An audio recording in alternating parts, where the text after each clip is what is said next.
Hello everyone, हमारे YouTube channel में आप सभी का स्वागत है।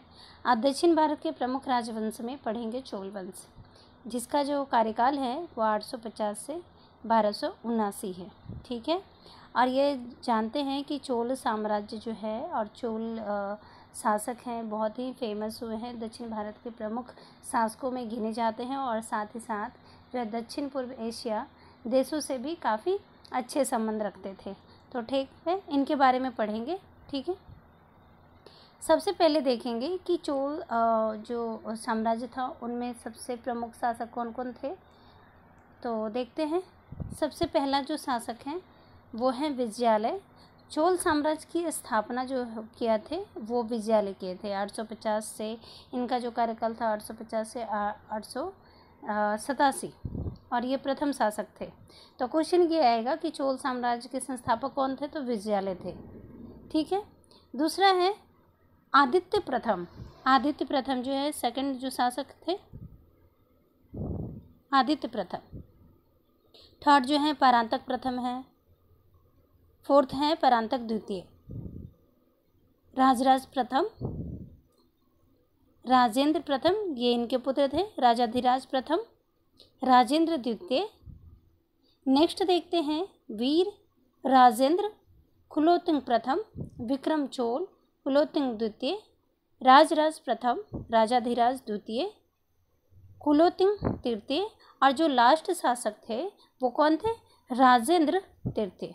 क्वेश्चन यहाँ पे ये आएगा कि चोल वंश के प्रथम शासक कौन थे, तो विजयालय। प्रमुख शासक बोलेंगे तो आएगा परांतक प्रथम। ठीक है, ये आदित्य प्रथम कहेंगे क्योंकि वास्तविक जो साम्राज्य की स्थापना जो किए थे वो आदित्य प्रथम। चोल अंतिम चोल शासक का नाम क्या था, तो राजेंद्र तृतीय था, ये अंतिम शासक थे। हालांकि कुलोत्तुंग तृतीय और राजेंद्र तृतीय के बीच में 2-3 शासक और हुए हैं जिनका नाम नहीं दिया गया था। ठीक है, ये ईस्वी के साथ हम बता रहे थे। देखिए, चोल शासक जो आपको हम सीरीज बता रहे हैं वो इम्पोर्टेंट इसलिए क्योंकि कभी कभी जो है वो क्वेश्चन सीरीज से आने लगे। टफ अगर क्वेश्चन बनाना होता है तो सीरीज पूछ लेते हैं।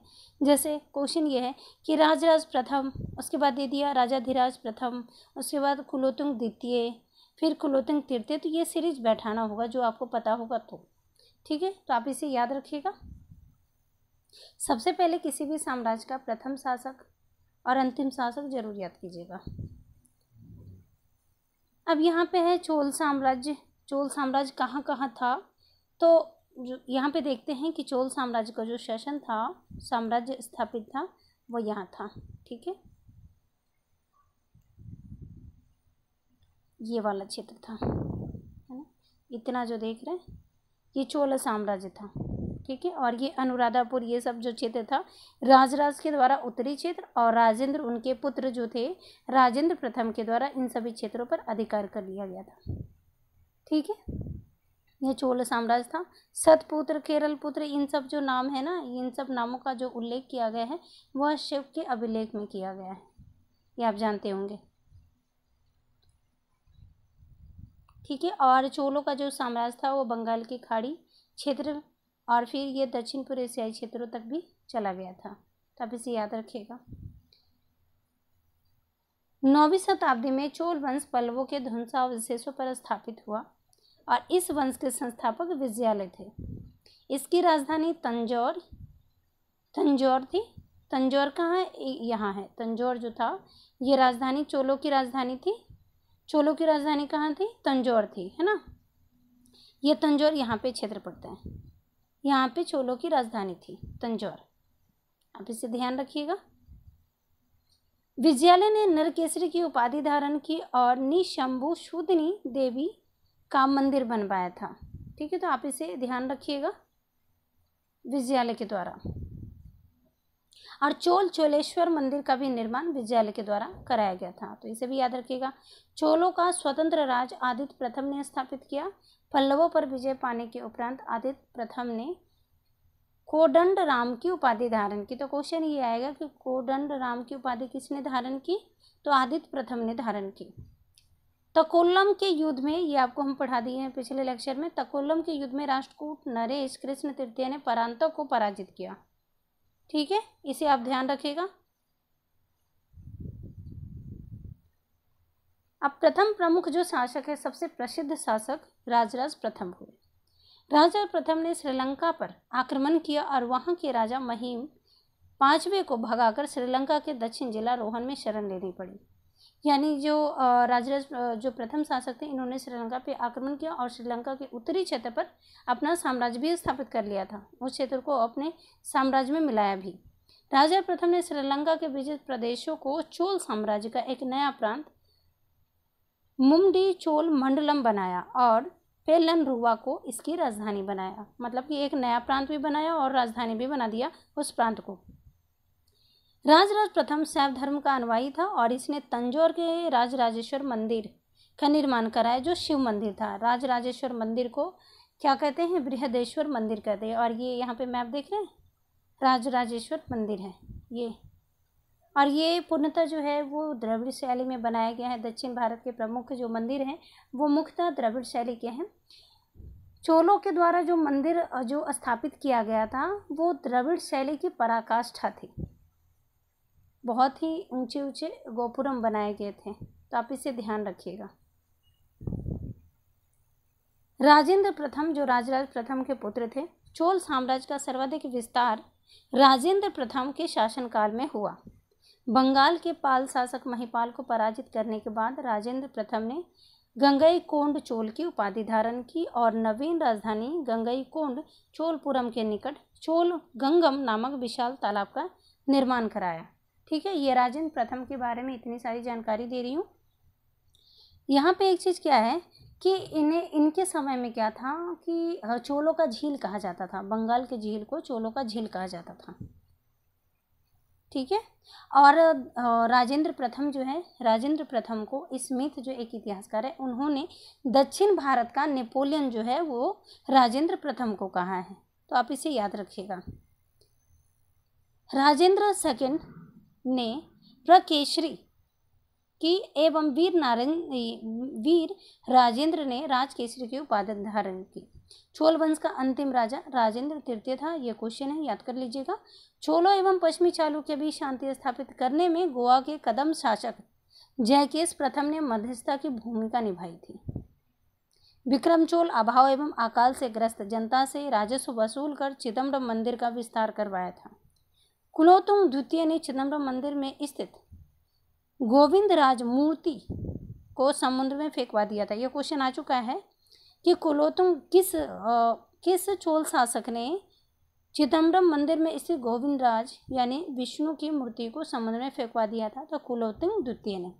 कालांतर में वैष्णवाचार्य रामानुजाचार्य जो अद्वैतवाद के संस्थापक भी हैं, ने उक्त मूर्ति का पुनरुद्धार किया और उसे तिरुपति के मंदिर में प्रतिष्ठापित किया। ठीक है, तो आप इसे ध्यान रखिएगा। अब चोलों की जो प्रशासनिक व्यवस्था है वो देख लेते हैं कि किस प्रकार थी।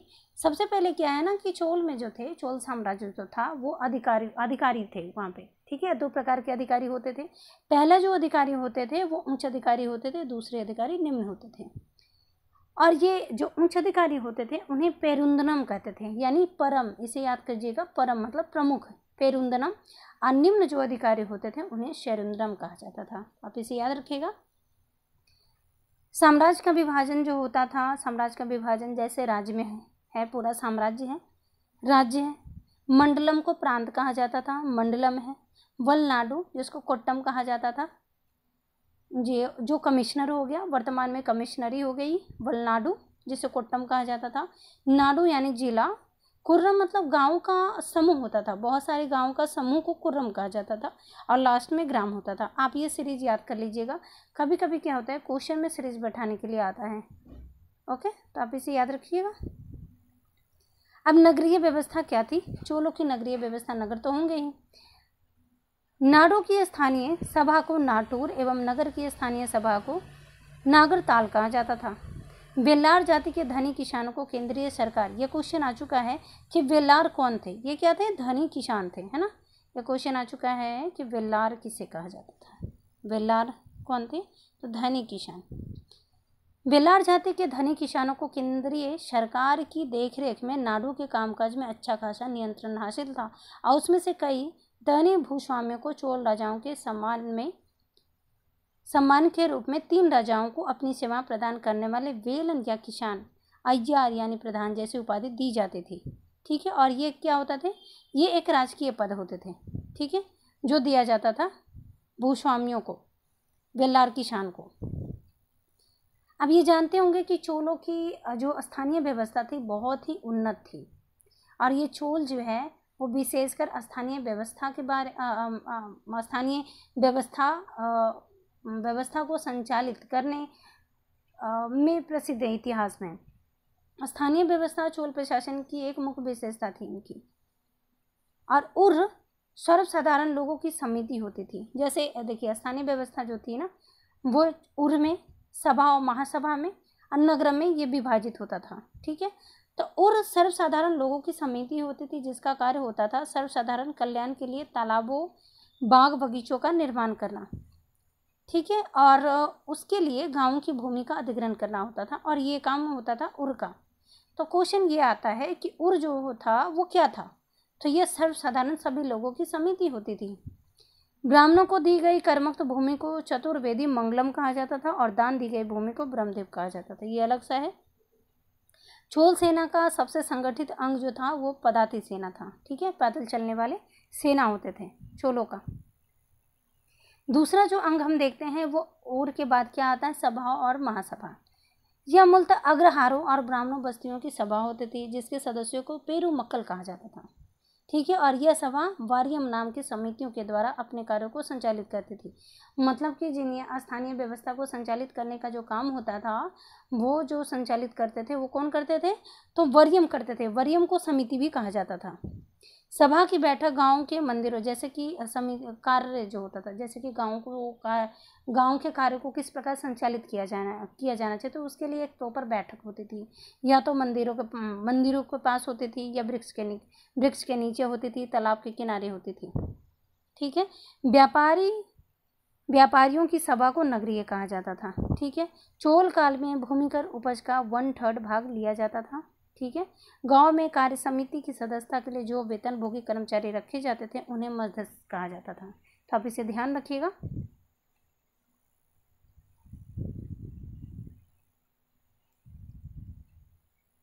और यहाँ पे ये है कि समिति जो होती थी, समिति में क्या होता था कि 30 सदस्य होते थे। 30 सदस्य होते जिसे 5-5 में विभाजित किया जाता था। ठीक है, और ये समिति जो होती थी, समिति में भी कैटेगरी बटा हुआ था कि जो समिति के सदस्य होंगे उनके क्या क्या योग्यता होनी चाहिए। तो योग्यता जो होती थी वो होता था सबसे पहले कि व्यक्ति जो हो वो 35 से 70 वर्ष के बीच हो। एज क्या हो, 35 से 70 वर्ष के बीच हो। 1.5 एकड़ भूमि हो उसे। ठीक है, अपनी भूमि में बने मकान रहना चाहिए। वैदिक मंत्रों का ज्ञाता होना चाहिए। अगर ये सब क्वालिटी योग्यता होता है तो वो समिति का सदस्य बन सकता था। ठीक है, अब यहाँ पे ध्यान योग बात ये है कि समिति जो होते थे वो कई प्रकार के होते थे। ठीक है, सबसे पहले हम कहेंगे कि जो समिति होती थी टोट्टा वरियम होती थी। टोट्टा वरियम होती थी, जो होता था उद्यान समिति। ठीक है, उद्यान समिति होता था। ठीक है, सेकंड जो समिति होता था पोन वरियम जिसको बोलते हैं पोन वरियम। ये क्या होता था, ये स्वर्ण समिति होती थी। तीसरा जो है एरी वरियम होता था। एरी वरियम ये जो होता था तालाब समिति, तालाब जो गांव में तालाब होते हैं ना उसकी समिति होती थी। चौथा है पंचवार समिति, पंचवार वरियम जिसको बोलते हैं, ये अस्थायी समिति होती थी। ठीक है, सेकंड जो अगला जो है वो संवत्सर वरियम होता था। संवत्सर वरियम ये होता था वार्षिक समिति। ठीक है, ये सब सारे समिति होते थे जो गांव की जो स्थानीय व्यवस्था होता था उसका प्रॉपर रूप से संचालन किया जाता था इन समितियों के माध्यम से, जिसे वरियम कहा जाता था। आप देखते हैं चोलकालीन कला एवं संस्कृति और साहित्य। चोल काल में कलंजू जो होते थे सोने के सिक्के होते थे। तो क्वेश्चन ये आएगा कि कलंजू, चोल काल में कलंजू क्या था, तो कलंजू जो था वो सोने के सिक्के थे। तमिल कवियों में जय गोंदर प्रसिद्ध था। आप इसे याद रखिएगा। जो कुलोत्तुंग प्रथम का राजकवि था। तो क्वेश्चन ये आएगा कि कुलोत्तुंग प्रथम का राजकवि कौन था, तो जयगुंदर था, और इसकी रचना जो थी वो कलिंग तु पर्णी थी।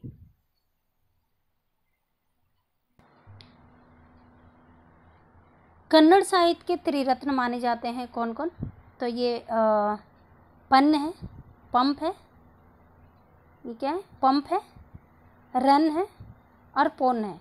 इसे कहते हैं कन्नड़ साहित्य के त्रिरत्न, जो आप इसे याद रखिएगा।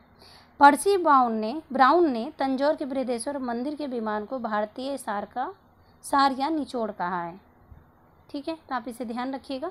पर्सी ब्राउन जो हैं वो भारतीय कला और कला के सांस्कृतिक जो पुरोधा हैं, जो बहुत ज़्यादा इन्होंने इन चीज़ों पे रिसर्च किया है।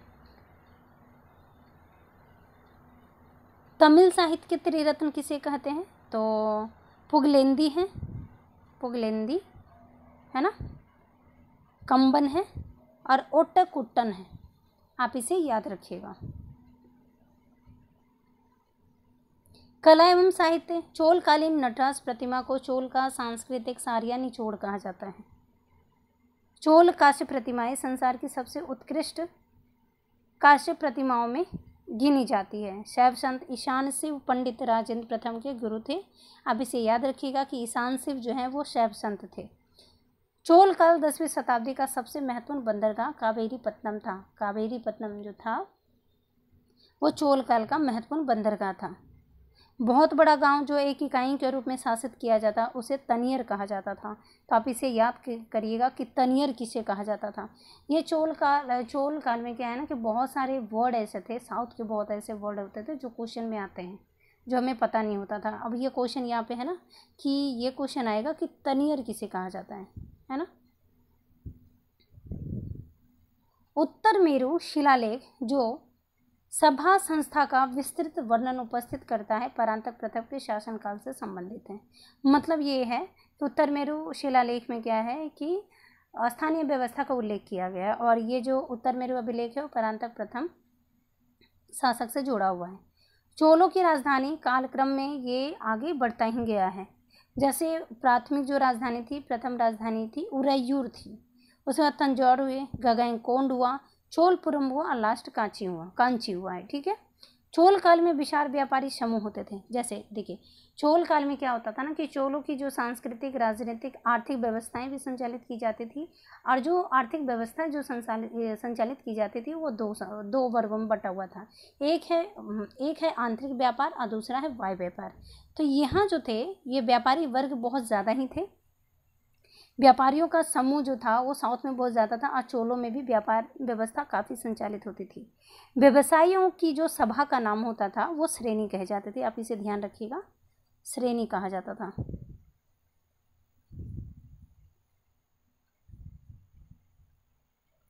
श्रेणी। और शिल्पी का जो संगठन होता था उसे पुग कहा जाता था, पुग।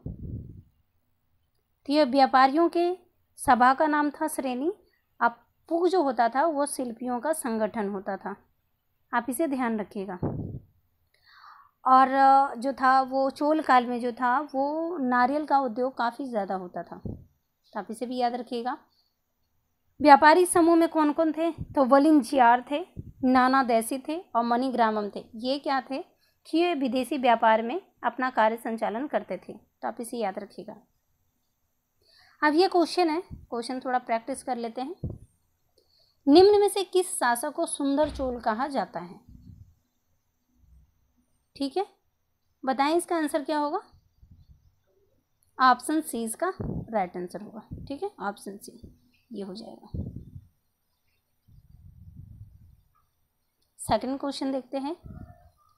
चोल काल में कलम किसे कहा जाता था? चोल काल में कलम, जिससे आप वर्तमान में अभी लिखते हैं, तो चोल काल में क्या कहा जाता था कलम को? सिक्के, नमक, अनाज के माप और सुपारी किसे कहा जाता था?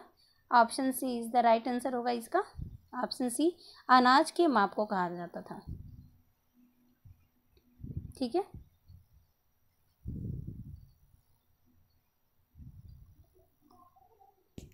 नेक्स्ट क्वेश्चन है, शाला भोग किस प्रकार की भूमि होती थी? पहला में है ब्राह्मणों की सामूहिक भूमि, दूसरा है मंदिरों को दी गई भूमि, तीसरा है ब्राह्मणों को दी गई भूमि, और चौथा है शैक्षणिक प्रयोजन के लिए दी गई भूमि। इसका राइट आंसर क्या होगा? ऑप्शन नंबर डी होगा राइट आंसर। ओके, शैक्षणिक प्रयोजन के लिए दी गई भूमि को कहते थे शाला भोग। और भी देख लेते हैं यहाँ पे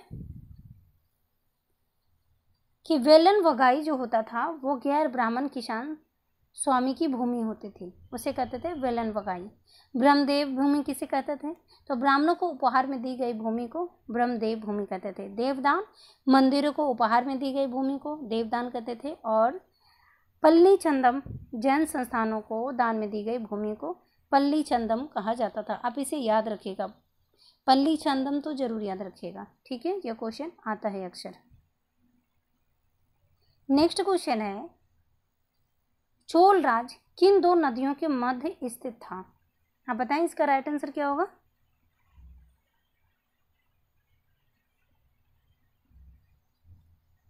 option number C is the right answer होगा। ये पेन्नार और वेल्लारू नदी है ना, पेन्नार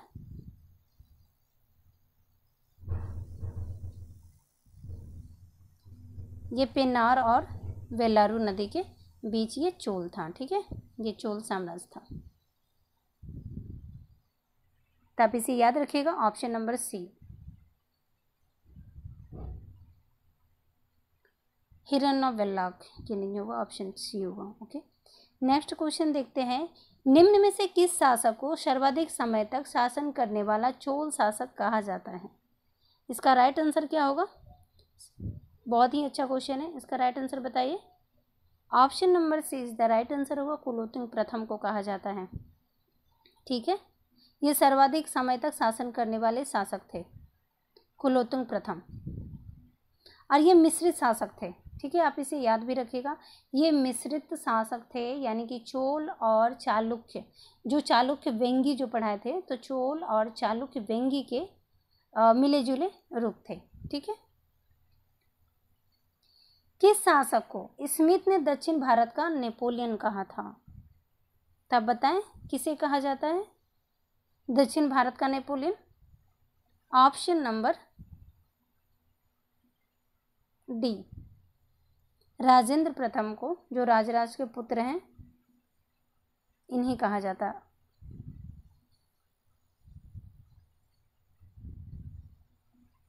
नेक्स्ट क्वेश्चन देखते हैं, चोलों की स्थानीय स्वशासन की जानकारी निम्नलिखित में से किस चोल शासक की अभिलेख से संबंधित है? इसका राइट आंसर बताएं क्या होगा? Option number C is the right answer. Okay, Parantaka प्रथम का उत्तर मेरु अभिलेख, ठीक है। नेक्स्ट देखते हैं, चोल शासक है और उसकी उपाधि है, क्या क्या है उपाधि? तो विजयालय, जो चोल वंश के संस्थापक थे, विजयालय 1850 ये 850 से 87। विजयालय ने नरकेसरी की उपाधि धारण की, परांतक प्रथम ने मदुरै कोंड की उपाधि और वीर चोल की उपाधि, ठीक है। साहसी चोल कहा जाता है परांतक प्रथम को, ठीक है। परांतक द्वितीय को सुंदर चोल कहा जाता है, और एक पॉइंट और है कि परांतक प्रथम को उत्तम चोल भी कहा जाता है, उत्तम चोल है ना, उत्तम चोल कहा जाता है परांतक प्रथम को। परांतक द्वितीय को सुंदर चोल कहा जाता है और उपाधि भी धारण किया है। राजराज प्रथम को चोल मार्तंड, चोल नारायण, जय गोंड और पंडित चोल की उपाधि धारण की है। राजाधिराज प्रथम विजय राजेंद्र की उपाधि धारण किया, वीर राजेंद्र ने राजकेसरी की उपाधि धारण की, और विक्रम चोल ने त्याग समुद्र की उपाधि धारण की, ठीक है। और कुछ जो है ना चोलकालीन शब्दावली है, जैसे वड़ैक्कार को राजा के व्यक्तिगत अंगरक्षक कहा जाता है, वड़ैक्कार, जैसे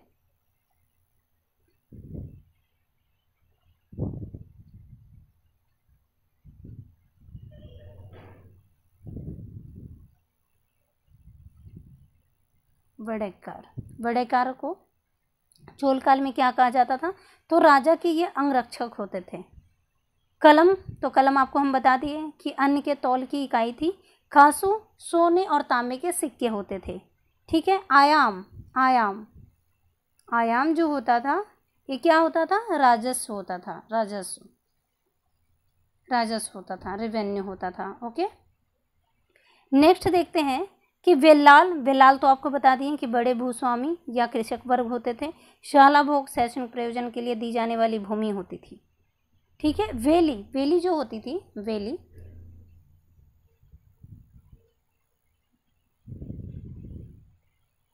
वेली जो होती थी वो भूमि माप की इकाई होती थी। ठीक है।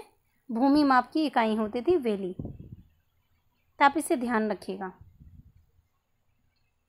और एक क्वेश्चन और है कि जो राजराज के द्वारा बृहदेश्वर मंदिर का निर्माण कराया गया था उसमें दक्षिण भारत के दूसरे बड़े नंदी मूर्ति स्थापित किया गया था या बनाया गया था। पहले जो बड़े नंदी की मूर्ति जो स्थापित किया गया था वो लेपाक्षी मंदिर में, नंदी की सबसे बड़ी मूर्ति लगाई गई थी लेपाक्षी मंदिर में। ठीक है। चोल काल में धातु कला हेतु तंजौर प्रसिद्ध था। तंजौर क्या था? तो तंजौर जो था वो चोलों की राजधानी थी। ये धातु कला के लिए प्रसिद्ध था। और धातु कला में क्या था? वो नटराज की मूर्ति सबसे ज़्यादा प्रसिद्ध थी। ठीक है। तो आपका चोल जो है वो कंप्लीट हो गया। नेक्स्ट वीडियो में मिलते हैं दक्षिण भारत के अन्य प्रमुख वंश जो छोटे छोटे हैं और इनके समकालीन हैं। यादव वंश है, होयसल वंश, गंग वंश, कदम वंश, और भी छोटे होंगे तो मैं बता दूंगी। तो ठीक है, नेक्स्ट वीडियो में मिलते हैं। Okay, thank you.